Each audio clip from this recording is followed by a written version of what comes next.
এত বড় বিশ্ব জগতে আল্লাহ তাআলা বলেছে তোমাকে কুনতুম খায়রা উম্মাত, you are the best nation, you are the noblest nation.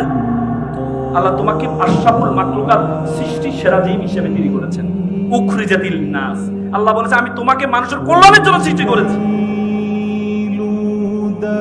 এই বিশ্ব জগতে যা কিছু আছে সবকিছু তোমার জন্য, আমার জন্য সৃষ্টি করেছেন। আর আমাদেরকে সৃষ্টি করেছেন ওমা খালাকতুল জিন্না ওয়াল ইনসা ইল্লা লিয়াবুদুন। আর আমাদেরকে তোমাদেরকে সৃষ্টি করেছেন শুধুমাত্র আল্লাহর দাসত্ব করার জন্য, আল্লাহর ইবাদত করার জন্য। আজকে যে তোমরা ফোকাসে ভর্তি হতে আসছো, ইলম অর্জন করতে আসছো, এটা ওয়ান কাইন্ড অফ ইবাদত।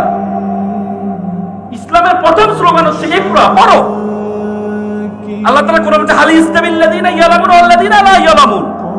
হু knows, who doesn't know, all are not same. যে জানে, যে জানে না, সবার সমান নয়। সুতরাং আজকে তুমি পড়াশোনা করতে আসছো, পড়াশোনা করবা, পড়াশোনা করে তোমার পিতামাতার মুখ উজ্জ্বল করবা, উজ্জ্বল করার মাধ্যমে তুমি আল্লাহর ইবাদতে শামিল হইলা।